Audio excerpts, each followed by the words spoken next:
Introduced in 1995, the EMD SD90MAC was intended to become that builder's most powerful single-engine diesel locomotive. The new locomotive was to use EMD's newly developed 265H prime mover, featuring 6,000 horsepower. However, this engine was experiencing technical problems in development, which led to the first groups of locomotives being delivered with the EMD 710G prime mover of just 4,300 horsepower. EMD's intent was to retrofit these with the more powerful 265H at a later date. Ironically, the technical problems with the 265H were never fully resolved, and no conversions were ever made.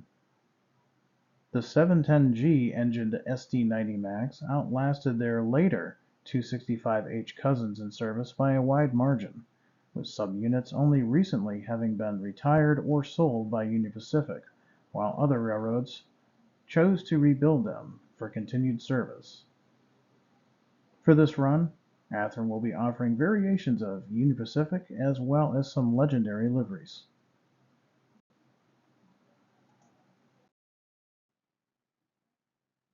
Four road numbers for 1998 to 2006 era Union Pacific, including road numbers 8501, 8502,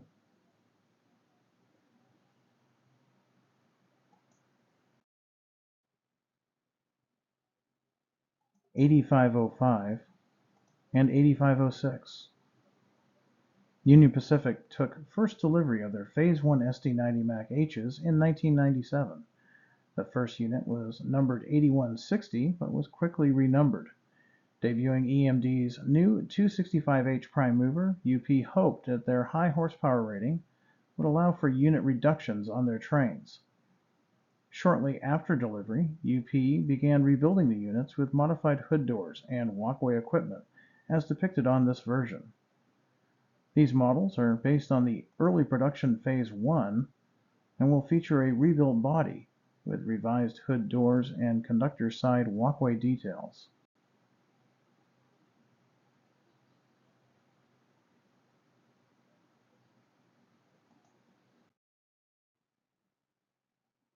Four road numbers for 1997 to 2002 era, including road numbers 8508, 8511,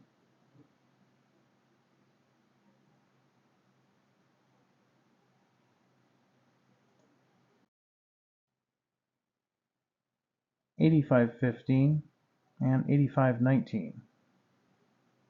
These models represent the second group of Phase 1 SD90MACs ordered by the UP and featured several minor design changes versus the first group as EMD attempted to refine its product. These models will represent the late production Phase 1 locomotives and will feature as-delivered details and paint.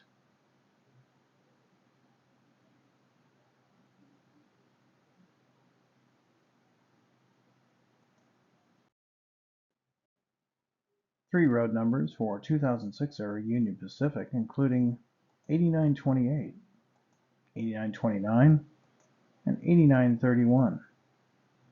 These models represent the SD90MACs as they appeared later in their lives when they received their 8900 series road numbers, and will feature a rebuilt body with revised hood doors and conductor side walkway.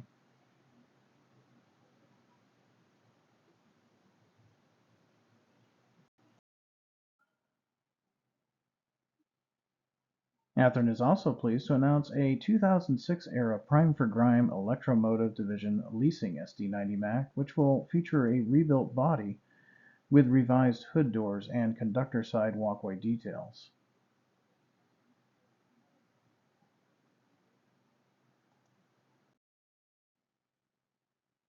Will also feature a series of legendary liveries SD90MACs, including two road numbers of BC Rail, 5003 and 5012.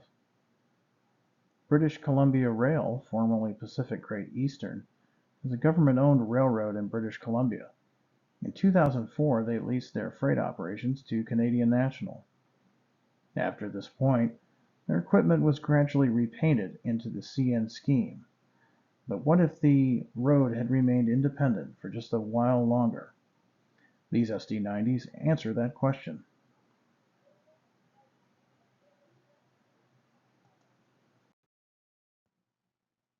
Two road numbers for Missouri, Kansas, Texas, including road numbers 800 and 807. MKT was an esteemed Class 1 carrier which was headquartered in Dallas, Texas. The line was merged with the UP in 1988, but many modelers have fond memories of the line. What would their motive power have looked like in the modern era? Certainly, these SD90s answer that question.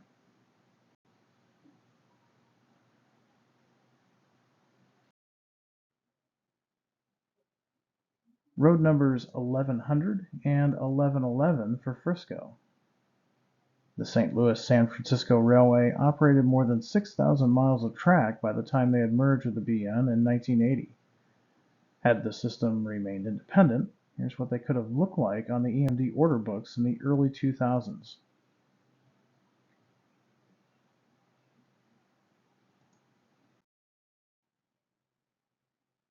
Two road numbers for Rock Island, numbers 6000 and 6006.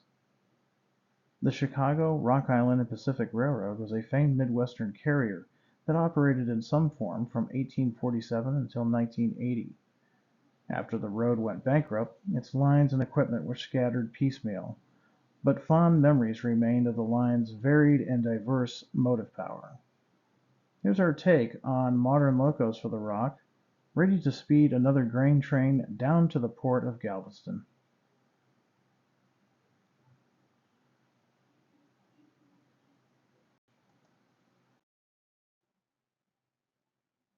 And two road numbers for Missouri Pacific, 8005 and 8027.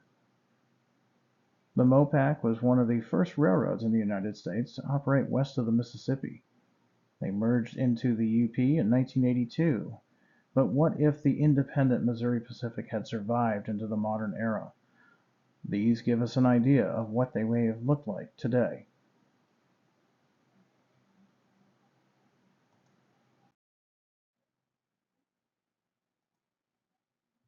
DCC-ready models feature quick plug-and-play technology with 21-pin NEM connector.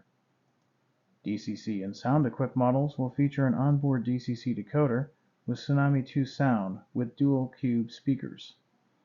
All models feature lit number boards, ground lights, and now for the first time, rotating wheel bearings. For a complete list of features, please select the link in the video description below.